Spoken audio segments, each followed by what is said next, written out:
Amazon FBA Wholesale, what it actually costs to start in 2024, and it's not as much as you think. My name is Tay from Above the Par, and we operate an 8-figure Amazon FBA wholesale business. With our experience and expertise, we're familiar with all of the fixed and variable costs that go into starting an Amazon FBA wholesale business. If you haven't subscribed yet, hit the subscription button and the bell to be notified every time we post a new video about Amazon FBA. Okay, I'm going to go over some of the main costs, and this will give everyone more clarity on what it takes to start an Amazon FBA wholesale business in 2024. The first main cost is opening up a Seller Central account. We recommend the professional account for $39.99 a month. Now, the reason why we recommend the professional account is because you get access to so many more features opposed to the individual plan. The next cost is a software called ASIN Zen for $20 a month. Now, this software has a lot of great features, but its main functionality is a profitability calculator. You're going to enter your cost of goods, and it's going to let you know how much profit you'll be making after taking into account all of Amazon's fees, so you don't have to do the math. It also tells you the sales rank, whether your product is a hazmat or not, and if you require approval to sell that product. The next cost is Keepa for $20 a month.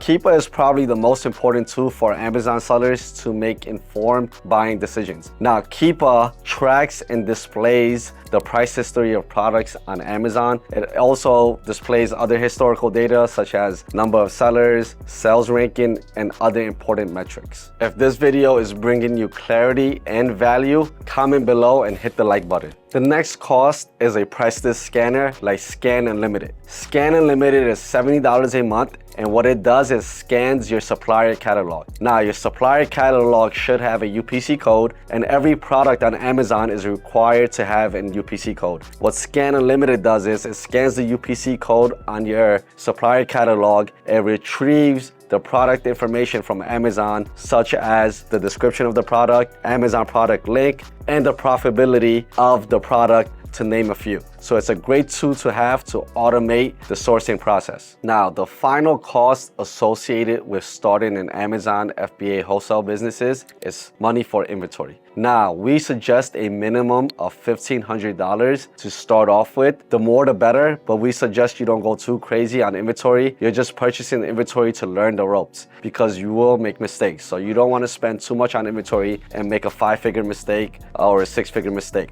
Now, the way to alleviate those mistakes is to get a mentor in the space. Not only will you alleviate a lot of mistakes, you'll shorten your learning curve. So $1,500 minimum, $5,000 max for your first order. So it takes about $6,500 to $7,000 to start an Amazon FBA wholesale business. Now that you know the costs associated with starting the business, how do you take the first step to start an Amazon FBA wholesale business? Well, luckily for you, we created a free Amazon FBA starter course. Honestly, this is probably the best starter course on the market, and it's packed with value, and the link is in the description. I hope this helps.